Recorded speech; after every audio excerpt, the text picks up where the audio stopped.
Anies dan AHY dua-duanya paling panik.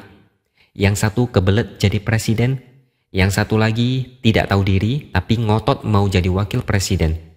Kalau semua harapan itu hancur, ambisi yang dipikirin terus-menerus setiap hari akhirnya bisa bablas. Bagi mereka mungkin ini namanya kiamat. Tapi tenang aja, kalau kata Ganjar ini bukan kiamat, masih ada hari esok. Tetap menyerah dan jangan semangat.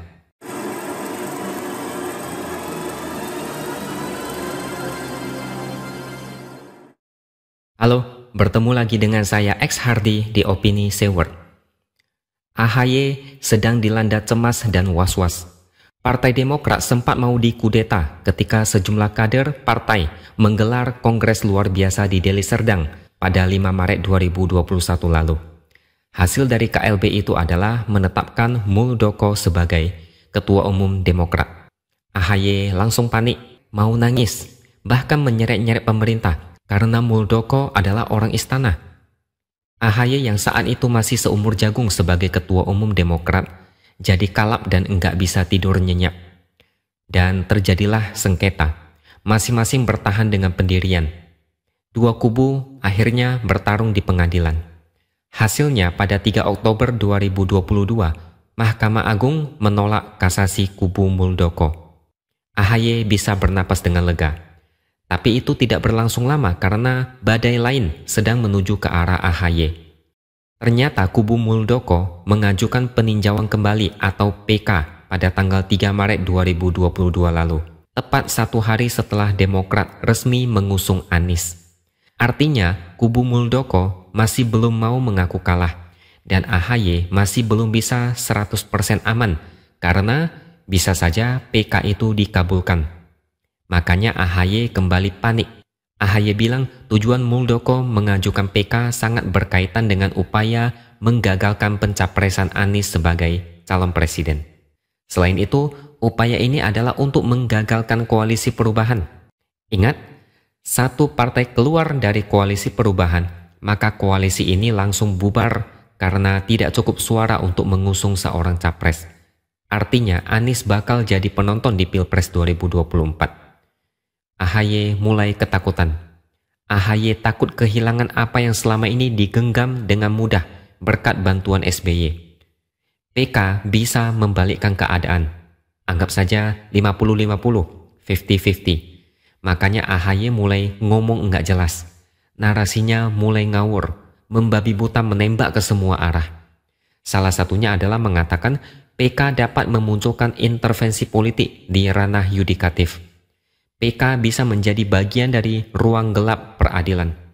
Dia bahkan memancing dengan kalimat, jika benar ada intervensi politik dalam kaitan manuver Muldoko ini, maka keadilan hukum dan demokrasi di Indonesia berada dalam keadaan bahaya atau lampu merah. Makanya saya bilang ini adalah tanda panik dari AHY.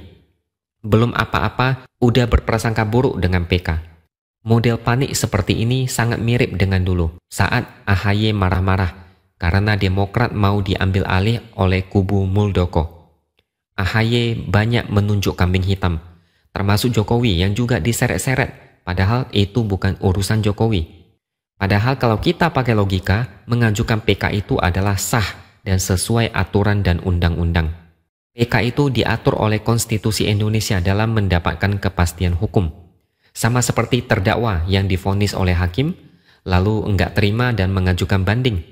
Banding itu hak dan diatur oleh konstitusi. Jadi apa yang salah dengan PK? AHY merasa PK itu dilarang, lalu koar-koar seolah dunia mau kiamat. AHY yang selama ini hidup berkecukupan, hidup nyaman, mendapatkan apapun dengan relatif mudah, termasuk posisi Ketua Umum Demokrat. Tentu saja dia panik kalau semua itu tiba-tiba lepas dari genggaman. Dia enggak rela kalau semua itu lenyap begitu saja, secara tiba-tiba. Jadi saya anggap lucu kalau AHY bilang PK itu adalah langkah untuk menjegal Anies. Mungkin momennya kebetulan pas. Tapi intinya PK itu sah dan berhak diajukan oleh kubu yang kalah. Mereka menggunakan haknya sesuai koridor hukum, bukan main caplok secara barbar atau lewat perang kayak di zaman kerajaan. Dan satu lagi yang bikin AHY makin enggak nyenyak tidurnya, yaitu Anas Urbaningrum. yang sebentar lagi akan bebas pada tanggal 10 April nanti. Anas dianggap punya kartu rahasia yang katanya bisa menghancurkan keluarga SBY. Banyak yang mendukung kalau Anas membongkar misteri kasus Hambalang yang diyakini masih belum terbongkar 100%. Semua rahasia korupsi Hambalang dan beberapa mega kasus korupsi di era SBY katanya akan dibuka ke publik. Kalian pasti ingat dengan Angelina Sondak yang sempat bilang dia enggak berani membongkar kasus Hambalang karena takut keluarganya terancam. Artinya ada dalang utama yang masih bebas berkeliaran.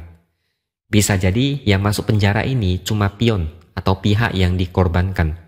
Kalau Anas beneran berani buka-bukaan, maka ini bakal seru. Anas bakal memberikan daya hajar tambahan untuk AHY.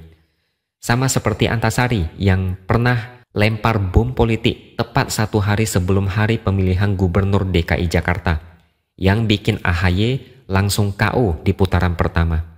Anas bahkan bisa menghancurkan koalisi perubahan sampai jadi abu. Kalau Anas memang berani buka-bukaan. Ini bakal jadi kado terindah buat AHY saat dia bebas nanti. Di balik masalah yang sedang menghantui AHY, Anies pun nggak bisa berkutik. Anies mungkin sedang bertapa saat ini, atau entah ngapain, saya kurang tahu.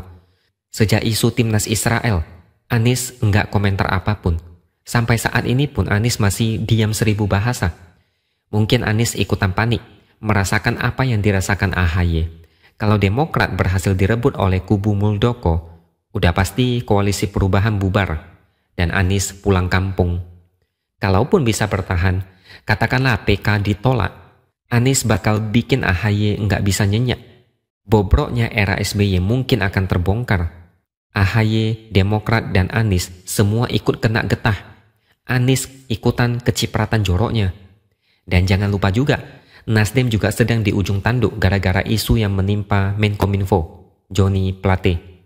Memang masih belum terkonfirmasi, tapi dia diduga menerima setoran 500 juta per bulan terkait dugaan korupsi penyediaan BTS, 4G, dan infrastruktur pendukung paket 1, 2, 3, 4, dan 5 Bakti Kominfo tahun 2020 sampai 2022.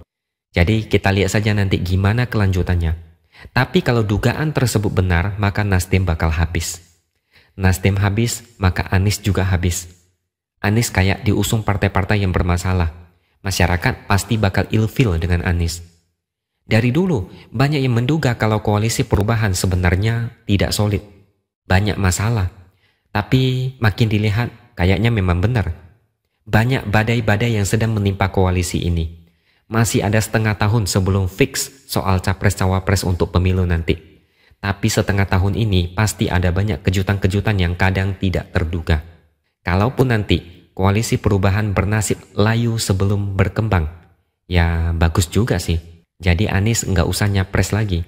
Silakan jadi penonton aja sambil bersorak di pojokan. Lebih adem kalau pemilu tanpa Anies. Demokrasi lebih indah tanpa PKS. Pemilu lebih mencerdaskan dan menarik kalau tidak ada propaganda sampah dari kelompok intoleran pemburu nasi bungkus.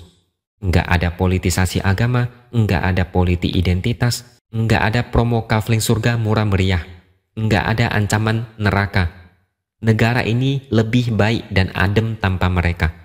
Jadi kesimpulannya, Anies dan AHY dua-duanya paling panik. Yang satu kebelet jadi presiden, yang satu lagi tidak tahu diri tapi ngotot mau jadi wakil presiden. Kalau semua harapan itu hancur, ambisi yang dipikirin terus-menerus setiap hari akhirnya bisa bablas. Bagi mereka mungkin ini namanya kiamat.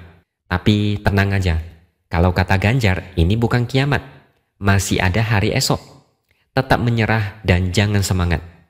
Oke? Sekian dulu opini dari saya. Jangan lupa subscribe channel ini supaya makin berkembang dan tuliskan komentar Anda. Terima kasih sudah menonton dan sampai jumpa lagi di lain kesempatan.